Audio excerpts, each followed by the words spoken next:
तो सभी बच्चों को एक बार पुनः जी सिंह क्लासेस में ऑनलाइन क्लासेस में स्वागत है। जैसा कि बच्चों पिछले लेक्चर में बात चर्चा चल रही थी मूल कॉन्सेप्ट के बारे में कि मूल क्या है, मूल को किसने दिया, मूल कितनी बड़ी राशि है, इसके बारे में आप थोड़ा सा कल के लेक्चर में आपको जानकारी हो गई थी। यहाँ देख रहे हैं आप, हमने कहा था मूल कॉन्सेप्ट ऐसा टॉपिक है कि इससे बार बार कंपटीशन में बहुत सवाल पूछे जाते हैं। तो जितना इस पर प्रैक्टिस, मेरा ये प्रयास रहेगा कि जितना इनके न्यूमेरिकल पे आपको ज़्यादा से ज़्यादा प्रैक्टिस करा सके तो बहुत अच्छी बात होगी।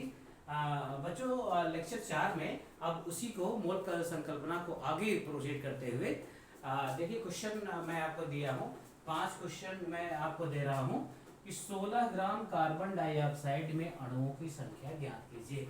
पहला क्वेश्चन, 16 ग्राम क्या करना है, कार्बन डाइऑक्साइड में अणुओं की संख्या निकालनी है। आई थिंक अब आपको कोई प्रॉब्लम नहीं होनी चाहिए अणुओं की संख्या निकालने के लिए। यहाँ मैं देखिए इसका सोल्यूशन मैं यहाँ दे रहा हूँ। क्वेश्चन नंबर 1 का सोल्यूशन, ग्राम में भार दिया है और आप जानते हैं कि कल एक फार्मूला बताया था N=W/M, W/M यानी wait in gram upon molar mass. अच्छा, गैस कौन सी दिया गया है बताइए, कार्बन डाइऑक्साइड। ग्राम में भार दिया गया है, सवाल देखिए 16 ग्राम भार दिया गया है। और यदि हम मोलर मास निकाल लें, कार्बन डाइऑक्साइड का मोलर मास कैसे, इसके सूत्र से निकालते हैं बच्चों। कार्बन का क्या होता है 12 और 16 दूनी 32, 32 और 12 जोड़ देते हैं तो आता है 44। तो जस्ट इजी सवाल। अब बताइए यहाँ पे हमको क्या करना है, वेट 16 है और इसका मोलर मास कितना आया बताइए, 44 है। तो यही हम पहले निकाल लें, है ना, कि आपका क्या हो जाएगा, 16 ग्राम में कितने हो जाएंगे बताइए। अब यहाँ सबसे पहले मोल निकाल लें, 4 × 4 = 16, 4 ग्राम 44 तो हो गया 4/11। तो आप समझ सकते हैं कि इसके मोल कितने आएंगे, पहले निकाल लें। 4 में 11 से डिवाइड कर दें, 0.1133 और ये हो जाएगा 7, 0 6 टाइम जाएगा 66 हो जाएगा और यहाँ पे 4 आएगा, फिर 0, फिर 3 बार 0.363 मोल आएगा। मोलों की संख्या कितनी आ जाएगी, 0.363 मोल। 0.363 मोल जब आ गया तो वी नो दैट, क्योंकि 1 मोल इक्वल टू 6.02 × 10⁻23 अणु होते हैं। एक मोल में इतने अणु होते हैं तो हमारे मोलों की संख्या कितनी आ गई, 0.363 में कितने हो जाएंगे, मल्टीप्लाई हो जाएगा 6.02 × 0.363 × 10⁻23 और ये लगभग आ जाएगा 2.19008 या इतना अप्रॉक्स वैल्यू ले लीजिए इंटू 10⁻23 अणु। आई थिंक सबको दिखाई दे रहा होगा, यहाँ देखिए इतना आ जाएगा 2.19 इंटू 10⁻23 अणु आ जाएगा। तो पहला सवाल क्या था, आपने 16 ग्राम कार्बन डाइऑक्साइड में अणुओं की संख्या निकालनी थी। तो अणुओं की संख्या कितनी आ गई, 2.19 इंटू 10⁻23। आप लोग स्क्रीनशॉट भी ले सकते हैं। इसके बाद ये सवाल हमारा यहाँ से खत्म हो गया। अब क्या निकालना है बच्चों, देखिए 1.7 ग्राम अमोनिया में मोलों की संख्या और अणुओं की संख्या निकालनी है। फिर उसी टाइप का सवाल, अभी एक ही फार्मूले पे आप लोग ये सारे सवाल कर रहे हैं कि क्या होता है N=W/M।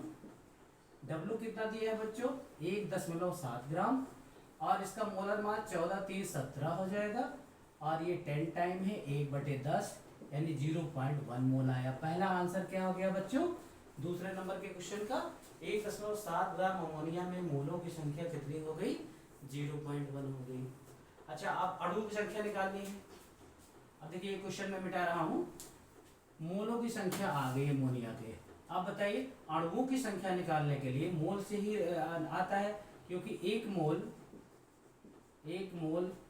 में अणुओं की संख्या होती है अवोगाद्रो संख्या के बराबर, इसलिए 0.1 मोल में बताइए मोल आ गया है ना 0.1 तो मतलब 1/10 तो 6.02 × 10⁻23 इंटू, अब इसको 0.1 से मल्टीप्लाई करें तो 1/10 हो जाएगा। 1/10 का मतलब आप समझ रहे हैं, 1/10 का मतलब एक जीरो एक कैंसिल हो जाएगा, बराबर 6.02 गुणे 10 की घात 22 ये अणु आ जाएंगे। यही आपका दूसरा आंसर हो जाएगा।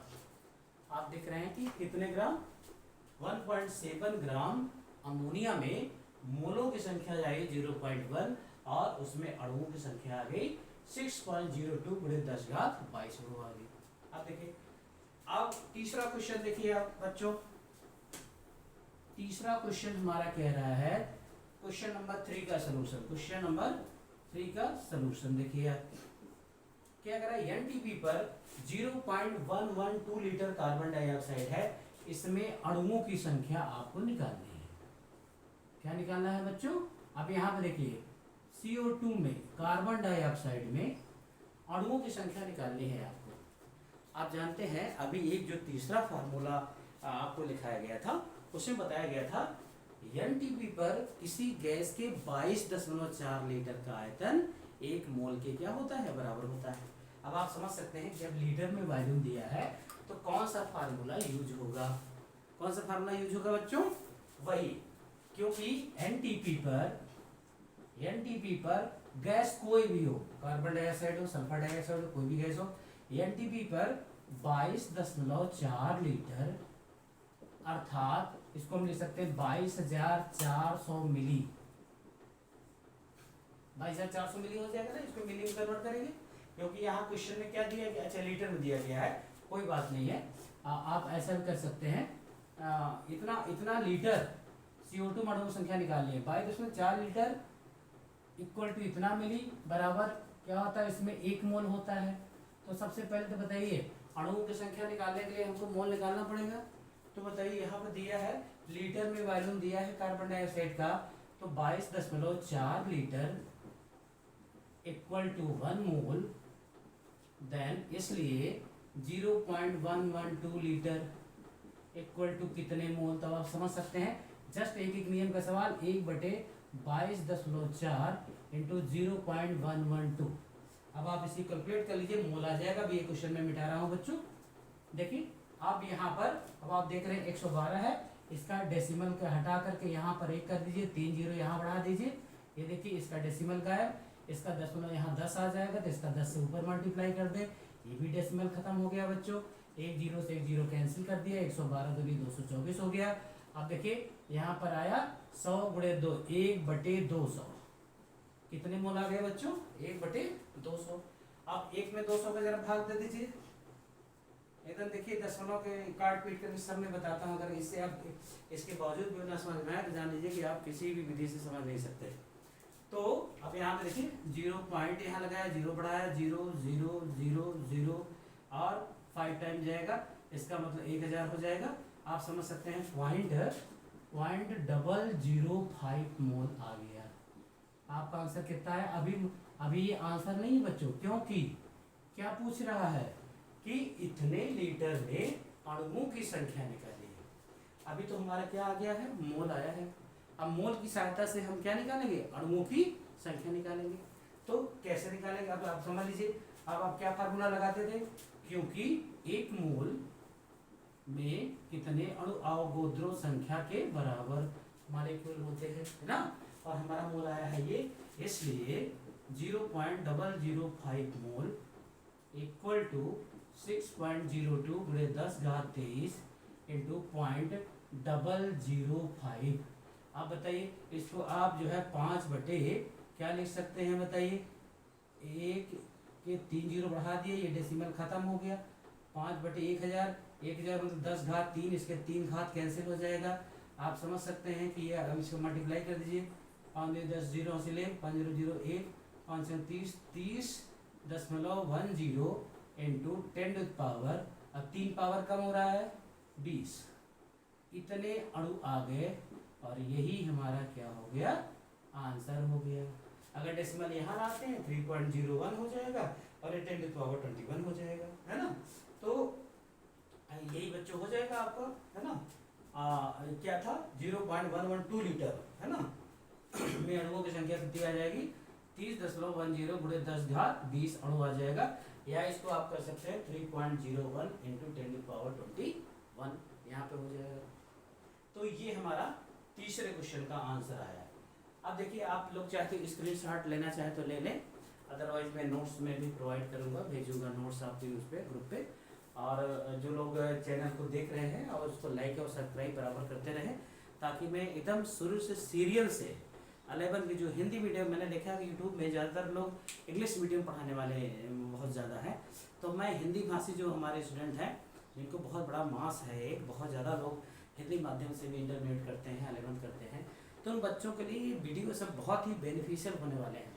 और इवन आपका जो सुपर टेट एग्ज़ाम देते हैं, टेट देते हैं, छोटे मोटे एग्ज़ाम, एसएससी में भी, इवन एसएससी तक में भी जो साइंस का पोर्शन है उसमें मोल कॉन्सेप्ट पूछ लिया जाता है। इस तरह के छोटे मोटे सवाल पूछे जाते हैं जिसको आप हल करके आसानी से लगा सकते हैं। अब आप देख रहे हैं कि क्वेश्चन नंबर 4 को जरा देखिए। क्वेश्चन नंबर 4 कहता है किसी गैस का अणुभार 34 है ना, इस गैस के वाष्प घनत्व के बराबर भार में अणुओं की संख्या ज्ञात कीजिए। तो सबसे पहले तो बच्चा ये बताना पड़ेगा कि अणुभार और वाष्प घनत्व में क्या संबंध है ना।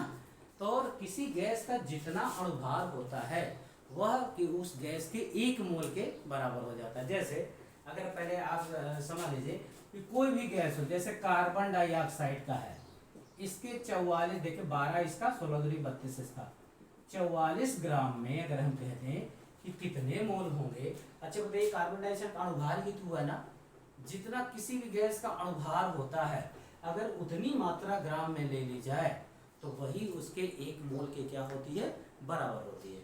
कैसे बच्चों? अब अच्छा बताइए, जैसे n बराबर अगर हम W/m करें कार्बन डाइऑक्साइड लिए और इसके अणुभार जितनी ही मात्रा ग्राम में ले लें, तो बताइए W भी हो जाएगा 44 और अणुभार भी क्या हो जाएगा 44, तो बताइए 1 मोल हो जाएगा कि नहीं।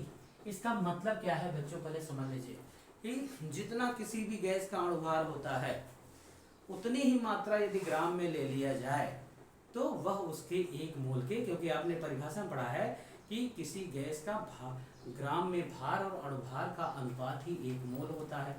यदि ग्राम में भार भी उतना है और अणुभार भी उतना ही है तो इसका मतलब है कि उस गैस का कितना मोल कवर करता है, 1 मोल के बराबर हो गया। अब यहाँ पर देखिए, इस सवाल में देखिए अणुभार 34 दिया है। अगर इस गैस का अणुभार 34 है और इसका ग्राम में भार 34 लिया जाए तो 1 मोल के बराबर हो जाएगा। जितना गैस का अणुभार होता है उतनी मात्रा अगर ग्राम में ले ली जाए तो वह 1 मोल के बराबर होती है। लेकिन यहाँ कह रहा है इस गैस का वाष्प घनत्व के बराबर भार में आपको अणुओं की संख्या निकालनी है। तो अणुभार और वाष्प घनत्व में क्या संबंध है, सबसे पहले इसको जानना बहुत जरूरी है। तो कैसे जानेंगे आप? आपने हाई स्कूल में ये फार्मूला पढ़ा होगा, अणुभार बराबर किसी भी गैस का अणुभार बराबर होता है 2 गुणे वाष्प घनत्व। क्या होता है बच्चों? अणुभार बराबर mw बराबर 2 इंटू वीडी, है ना। वीडी का मतलब वेपर डेंसिटी, 2 गुणे वाष्प घनत्व। अब बताइए, अब आपको अणुभार में नहीं मात्रा अणु संख्या निकालनी है, किसमें निकालना? वाष्प घनत्व के बराबर भार में। तब यहाँ से वाष्प घनत्व बराबर क्या हो जाएगा? वाष्प घनत्व बराबर अणुभार बटे 2 हो जाएगा बच्चों। अणुभार बटे 2, याद देख रहे हैं, 2 गुणे वाष्प घनत्व बराबर अणुभार, तो वाष्प घनत्व बराबर अणुभार बटे 2। अणुभार सवाल में दिया है कितना है? 34। तो आप देख सकते हैं 34 बटे 2 बराबर 17 ग्राम में आपको निकालना है भार, अणुओं की संख्या निकालनी है ना। तो बताइए 17 ग्राम में आपको निकालना है।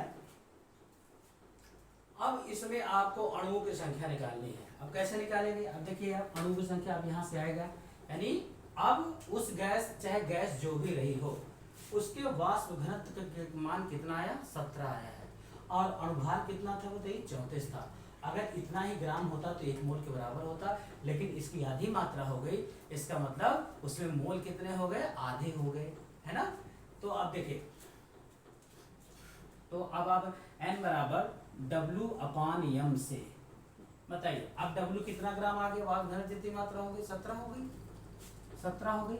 अणुभार सवाल में दिया ही है बेटा 34 हो गया, तो 17 के नाम 17, 17 दूनी 34, कितने मोल आ गए? 0.5 मोल आ गए। कितने मोल आ गए बच्चों? 0.5 मोल आ गए। और जब तक मोल नहीं निकलेगा तो जान लीजिए फिर आपका कोई रास्ता नहीं है अणुओं की संख्या निकालने का। पहले मोल निकलेगा फिर अणुओं की संख्या आएगी। तो अब आप समझ सकते हैं इसमें अब क्या करेंगे, आप क्या करेंगे? ऐसा मोल आ गया क्योंकि एक मोल में अणुओं की संख्या 6.02 × 10⁻23 है, इसलिए 0.5 मोल इक्वल टू कितने हो जाएंगे? 6.02 × 0.5 इंटू 10⁻23। इसका डेसिमल यहाँ हटा के 10 कर दीजिए, 5/10 हो गया, एक पावर कम कर दीजिए और आ गया वही 30.10 × 10⁻22 अणु आ गए। कितने आ गए? इतने अणु आ गए। ये हमारा आंसर हुआ। अगर यहाँ डेसिमल यहाँ कर देंगे तो यहाँ 23 हो जाएगा, है ना? जिस तरह ऑब्जेक्टिव में दिया हुआ हो क्वेश्चन उस तरह से यहाँ पे आप लगा लेंगे। तो आई थिंक आपको समझ में आ रहा होगा कि मोल के कॉन्सेप्ट के सवाल कैसे लगेंगे। आपको कहीं अणुभार दिया रहेगा तो अगर अणुभार जितनी मात्रा, जैसे कहते हैं 44 ग्राम कार्बन डाइऑक्साइड में अणुओं की संख्या बताओ। अब कार्बन डाइऑक्साइड का भार भी दिया है 44 और उसका अणुभार भी 44 होता है। मोल निकल गया N = W/m, 44/44, एक मोल हो गया। एक मोल में कितने कितने अणुओं की संख्या होती है? अवरोध संख्या के बराबर, वही 6.023 × 10⁻23, उतने ही अणु हो जाएंगे, है ना? तो बच्चों आई थिंक आपको ये इस तरह के सवाल आपको समझ में आ रहे होंगे। और अब देखिए लास्ट जो मैंने 5वां क्वेश्चन आपको दिया है, इसमें कह रहा है क्वेश्चन नंबर 5 का सॉल्यूशन देखिएगा। इतने सवाल इससे मोल कॉन्सेप्ट में प्रैक्टिस करा रहा हूँ। आई थिंक उम्मीद है कि जो भी अब जो सवाल अगर एनसीईआरटी बचेंगे भी, पहली बार तो खुद लगाने का प्रयास करिएगा, अदरवाइज सब सवाल हल हो जाएंगे। इससे ज़्यादा आप इसमें इस तरह से क्वेश्चन, इससे और ज़्यादा उस तरह के नहीं पूछे जाते कि आप बहुत ज़्यादा लंबे लंबे सवाल हो। इसी में परमाणु संख्या कल मैंने एक बताई थी, इलेक्ट्रॉन कैसे निकालते हैं, तो थोड़ा सा सवाल लंबा हो जाता है। अदरवाइज इसी टाइप के सवाल पूछे जाते हैं वैसे। अब देखिए निम्न का भार ज्ञात करो 3 मोल ऑक्सीजन का। आप बताइए पहला क्या है? हमारा दिया है 3 मोल ऑक्सीजन दिया है। We know that N = W/m। अच्छा ये W क्या है बच्चों? भार ही तो है ना, और ये मोल है ना? आपका यहाँ मोल दिया है। ऑक्सीजन का अणुभार आपको फार्मूला से आएगा, फार्मूला से आ जाएगा भाई 16 दूनी 32। तो यहाँ पे W क्या, यहाँ पे W निकालना है तो W = N × m ना हो जाएगा। बताइए मोल में उसके मोलर मास से गुणा कर दे, W आ जाएगा, भार निकालना है ना? अणु संख्या है निकालनी, क्या निकालना? निम्न का भार ज्ञात करो। भार माने W निकालना है, N और M को मल्टीप्लाई कर दीजिए, W आ जाएगा। मोल देखिए क्या दिया है? मोल दिया है 3 और अणुभार बताइए कितना है? 16 दूनी 32। ये देखिए 32, तो ये देखिए क्या आ गया? 32 दिया 96 ग्राम आंसर आ गया। इसका मतलब 3 मोल ऑक्सीजन का ग्राम में मात्रा कितनी है? 96 है। आप बताइए दूसरा क्या दे रहा है? दूसरा सवाल देखिए बड़े सिंपल है, बस तो इसी फार्मूले में बेस्ड है, एनटीपी पर, एसटीपी पर और मोल से इससे रिलेशन। और देखिए आप यहाँ पर क्या दे रहा है? 2 मोल NaCl, 2 मोल NaCl का भार बराबर N = W/m, then W = N × m। तो W बराबर मोल दिया है 2 और तो NaCl का मोलर मास आप जानते हैं, मोलर मास फार्मूला से निकाला जाता है। सोडियम का होता है 23 और क्लोरीन का होता है 35.5। जब आप जोड़ेंगे आएगा 58.5 आ जाएगा। तो अब क्या करना है? 2 × 58.5 से क्या कर दें? गुणा कर दें, है ना बच्चों? तो क्या हो जाएगा? 2 × 5 = 10 हासिल, 2 × 16 = 17, 7 हासिल, 2 × 5 = 10 = 11, 117 ग्राम आ जाएगा भार NaCl का। आप देख रहे हो, कहीं भार निकालना, कहीं मोल निकालना, कहीं अच्छा बताइए, अब आपका यहाँ से मोल दिया हो, मोलर अगर ये W दिया हो तो मोलर मास भी आ सकता है फार्मूले से, है ना? और भार भी निकाल सकते हैं आप फार्मूले से, है ना? अब देखिए किस किस तरह के और ऑब्जेक्टिव क्वेश्चन इसमें पूछे जाते हैं, और जितने भी हैं अब आप समझ लीजिए कि आप इन्हीं फार्मूलों से निकालेंगे। ऑब्जेक्टिव क्वेश्चन नंबर 1, आपका ऑब्जेक्टिव क्वेश्चन इसलिए करा रहा हूँ कि भाभी आप कंपटीशन के लिए तैयार हो सके, मेडिकल इंजीनियरिंग के लिए तैयार हो सके, है ना। और उनमें इस तरह के क्वेश्चन आता है, निम्न में सर्वाधिक अणुओं की संख्या, अणुओं की संख्या किसमें है?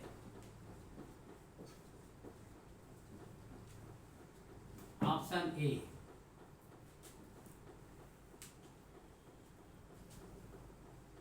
22,400 मिली एनटीपी पर CO2 में। B option 88 gram carbon dioxide में। सी ऑप्शन 0.16 ग्राम मेथेन में। ऑप्शन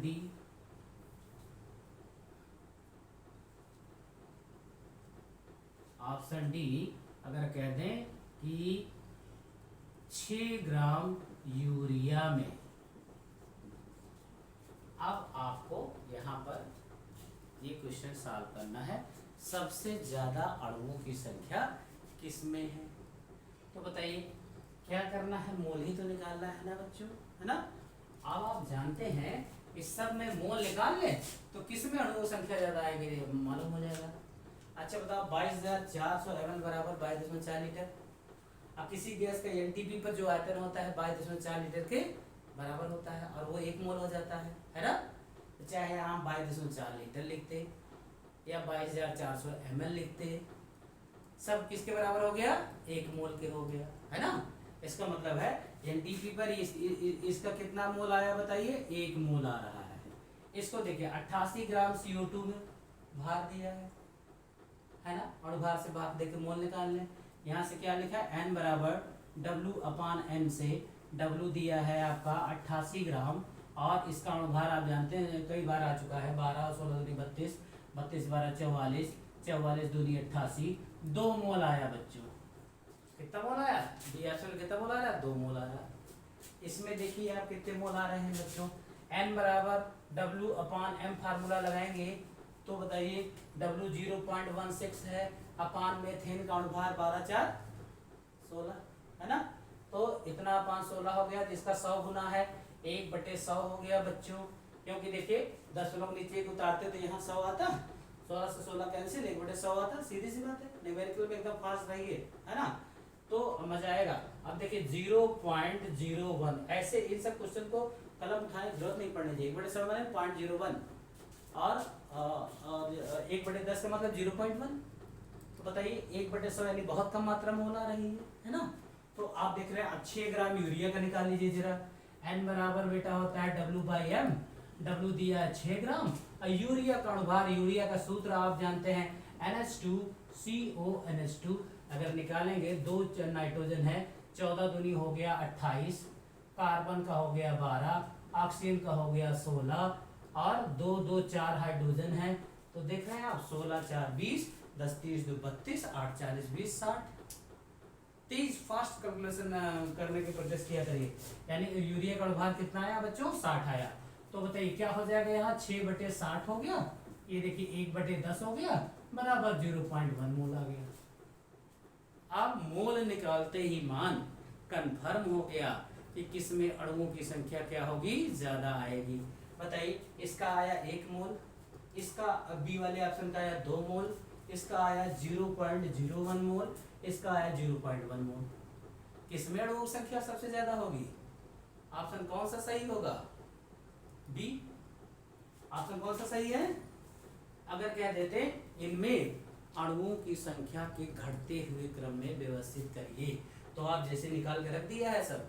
अब आप समझिए सबसे ज्यादा अणु किसमें आए? ऑप्शन बी में, देन ऑप्शन ए में, देन ऑप्शन डी में, देन ऑप्शन सी में, और ये देखिए आ गया decreasing order of number of molecules, है ना, कि इस तरह किसमें अणुओं की संख्या सर्वाधिक आई, ऑप्शन बी में, फिर ए में, फिर डी में, फिर सी में आ गई, है ना।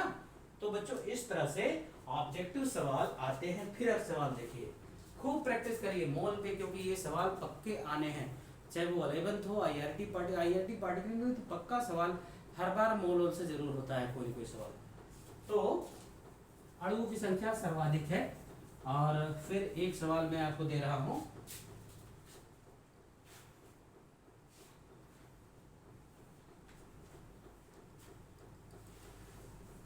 देखिए क्वेश्चन है, निम्न में किसमें अणुओं की संख्या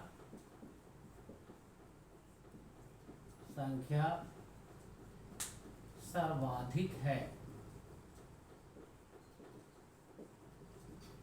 फिर पूछ रहा है किसमें सबसे ज्यादा है, और ऑर्डर पूछ सकता है कि डिक्रीजिंग ऑर्डर में अरेंज करिए, इंक्रीजिंग ऑर्डर में अरेंज करिए। क्वेश्चन देखिए जरा, ऑप्शन ए है एसटीपी पर 15 लीटर हाइड्रोजन गैस में। ऑप्शन बी है 10 ग्राम O2 गैस में। ऑप्शन सी है 0.5 ग्राम हाइड्रोजन गैस में, 0.5 ग्राम हाइड्रोजन गैस में। और ऑप्शन डी है एसटीपी पर 5 लीटर नाइट्रोजन गैस में। तो बताइए अब क्या निकालना पड़ेगा बच्चों, क्या निकालना पड़ेगा, सब में मोल निकालना पड़ेगा, है ना। मोल निकालना पड़ेगा, पता चल जाएगा कि किसमें सबसे ज्यादा अणुओं की संख्या है। अगर जिसमें मोल ज्यादा उसमें अणुओं की संख्या ज्यादा। आइए देखते हैं, एसटीपी हो या एनटीपी हो, वही गैस का 22.4 लीटर बराबर 1 मोल के होता है ना। तो बताइए यहाँ पर हम जानते हैं 22.4 लीटर का आयतन 1 मोल के बराबर है। तो 15 लीटर का आयतन का हाइड्रोजन के बराबर क्या होगा, 1/22.4 गुणे 15, है ना। ये आपका हो जाएगा, अब ये हो जाएगा, ये आएगा जब आप करेंगे 0.66 मोल आएगा। कितना आएगा बच्चों, 0 आप कैलकुलेट करके देख लीजिएगा।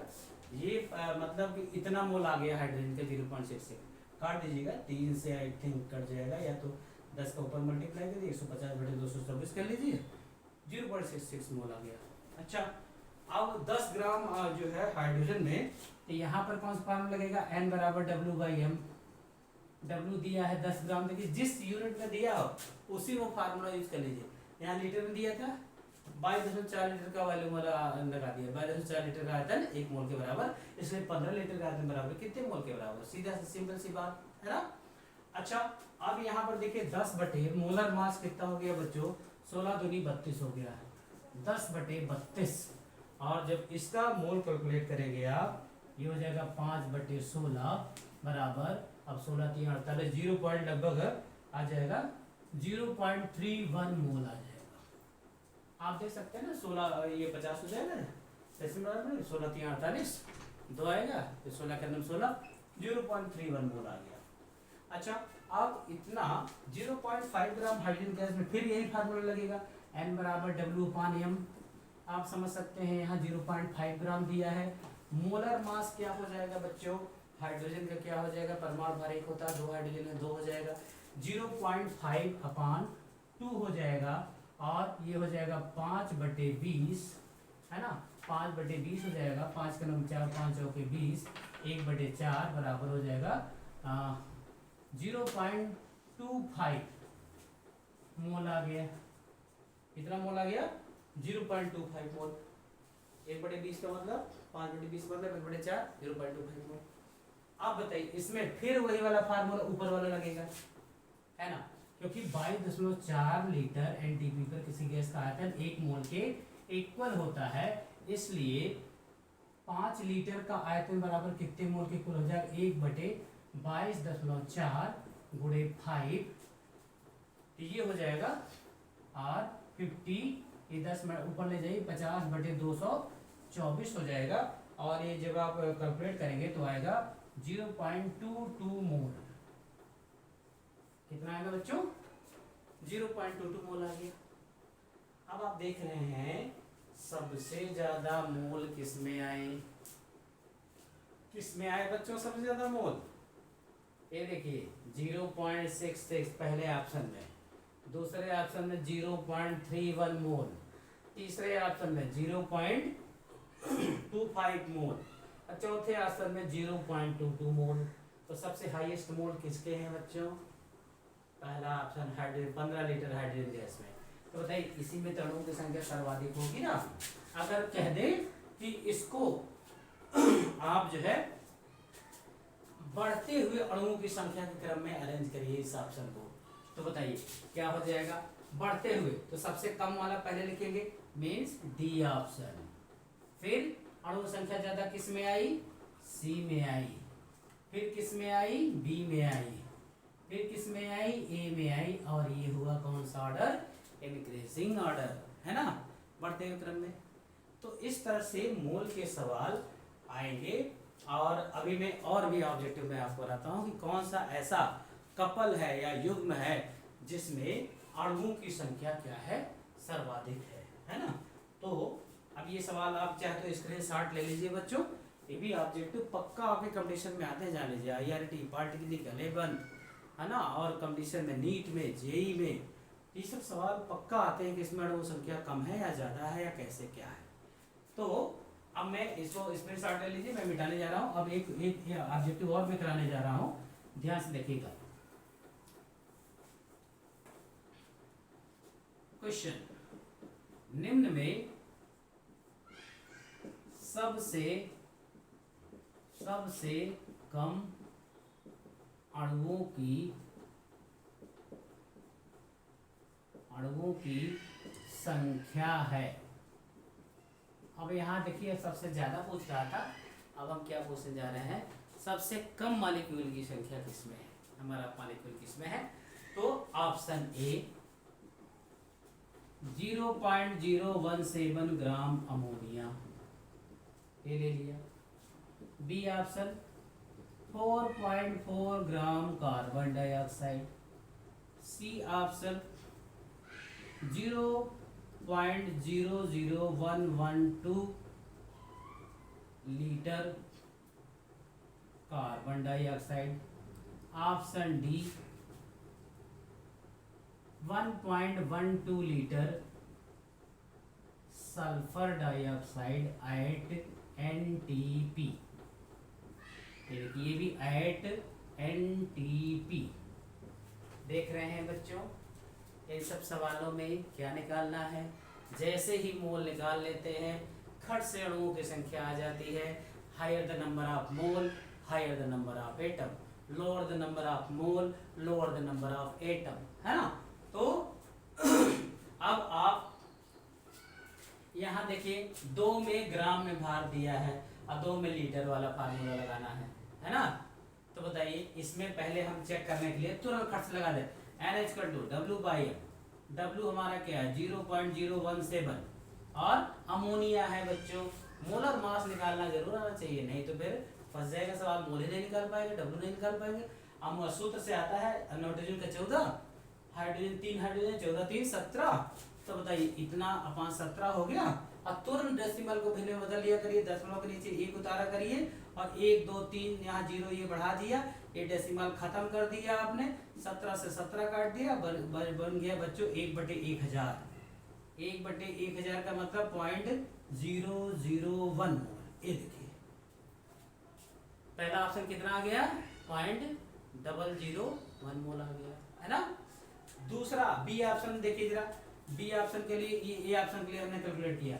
बी ऑप्शन के लिए n बराबर W/M से, बताइए W दिया है 4.4 अपन कार्बन डाइऑक्साइड मोलर मास 12 और 16 दूनी 32, 32 12 44। क्यों? तो बताइए 4/44, ये बताइए ये 10 गुना है सीधा। क्यों? तो बताइए 1/10 हो गया, 1/10 बराबर हो गया 0.1 मोल।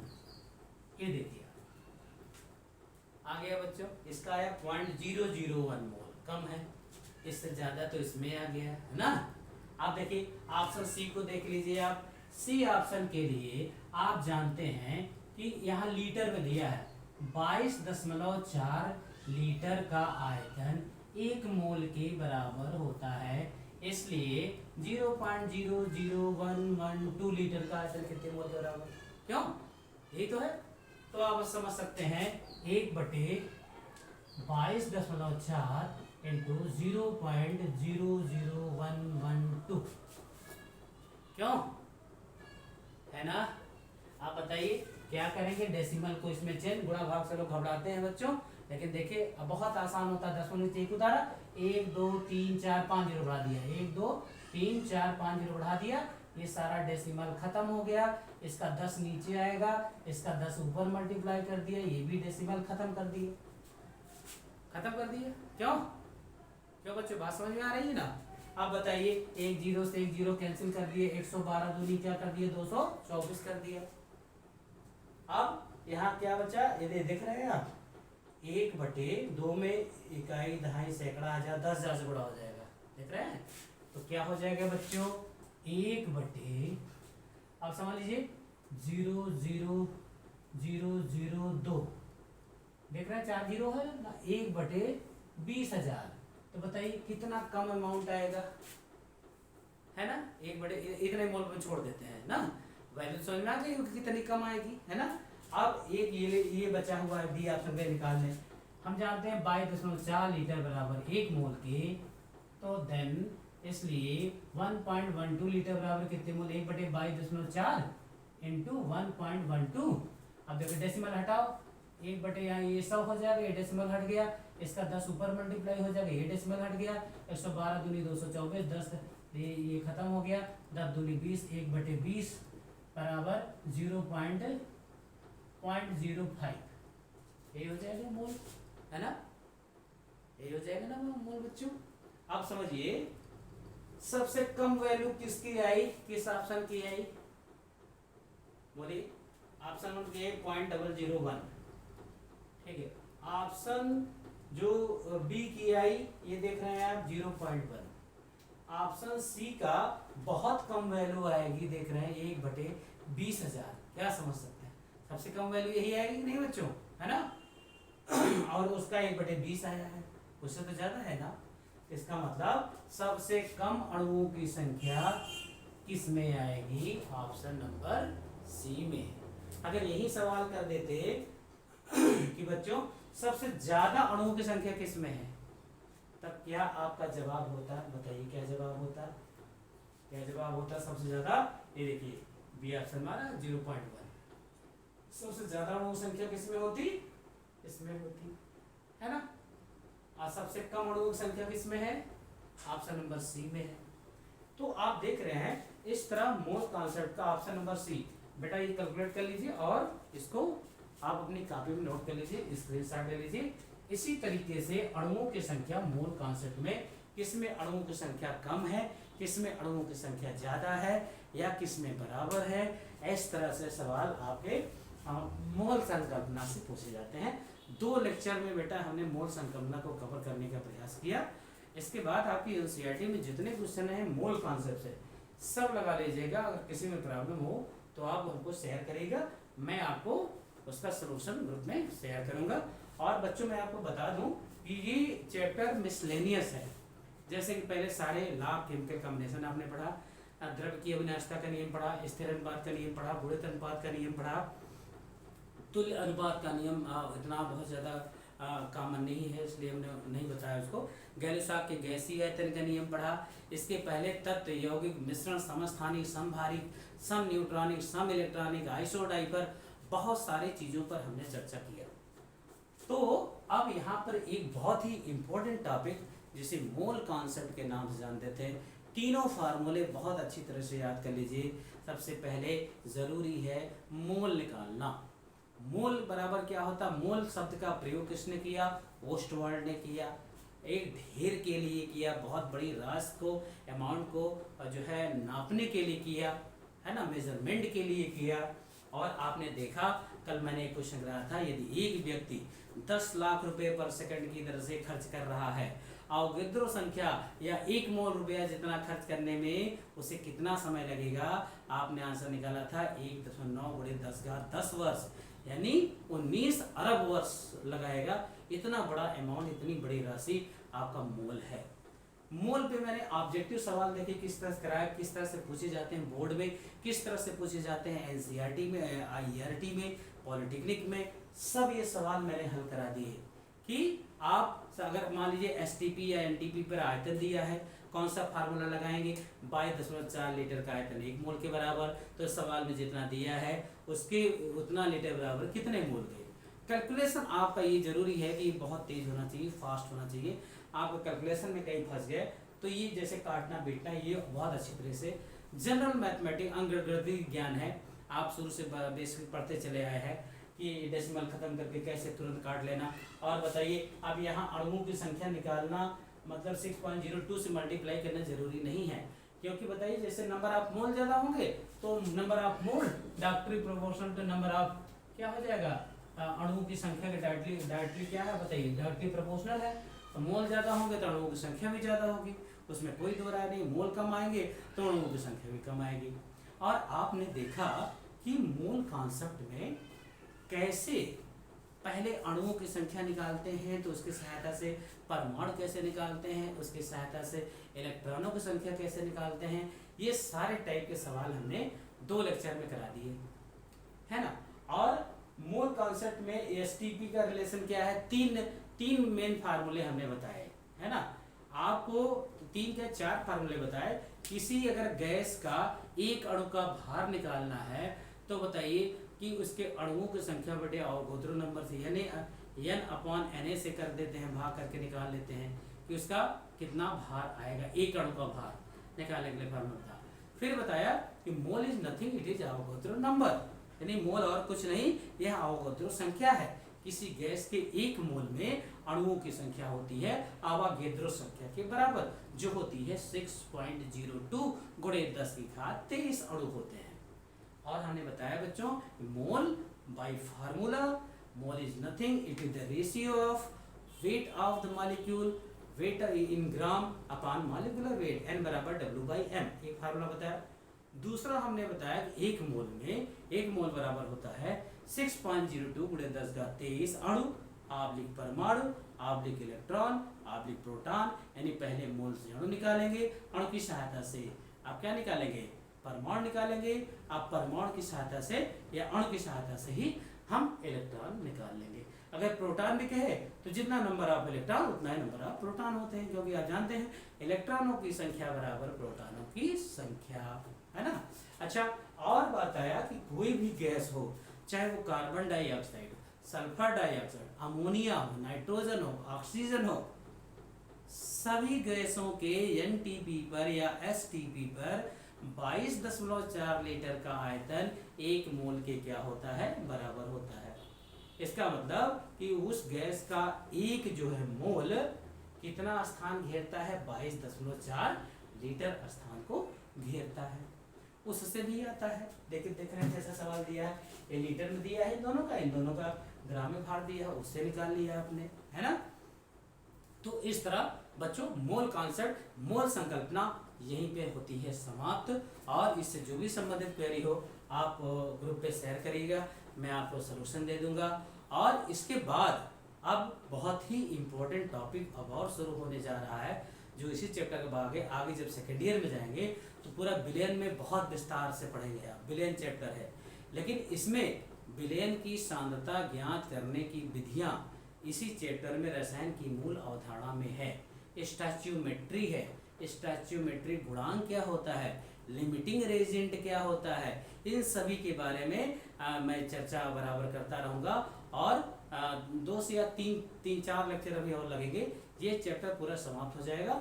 फिर मैं आपको नोट्स भी आपके ग्रुप में शेयर कर दूंगा, तो बच्चों मोल संकल्पना आप नोट्स बना लीजिए और अच्छे से इसको स्टडी कर लीजिए, ताकि आने वाले कंपटीशन में आप बहुत अच्छा कर सके। और मेरी शुभकामनाएं, यदि आप नीट की तैयारी करते हो, इंजीनियरिंग की तैयारी करते हो, इंटर पढ़ते हो, 11th पढ़ते हो, पॉलिटेक्निक की तैयारी करते हो, IRT पढ़ते हो, तो सभी में आप अच्छे अंक प्राप्त करें, ऐसी हमारी कामना है और मेरी शुभकामना है।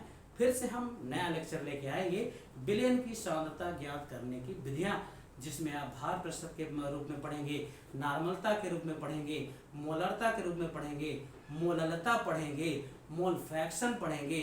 इन सब सारी बातों को हम लेके आएंगे नेक्स्ट वीडियो में। Wait and watch, like and subscribe to my channel. Thank you.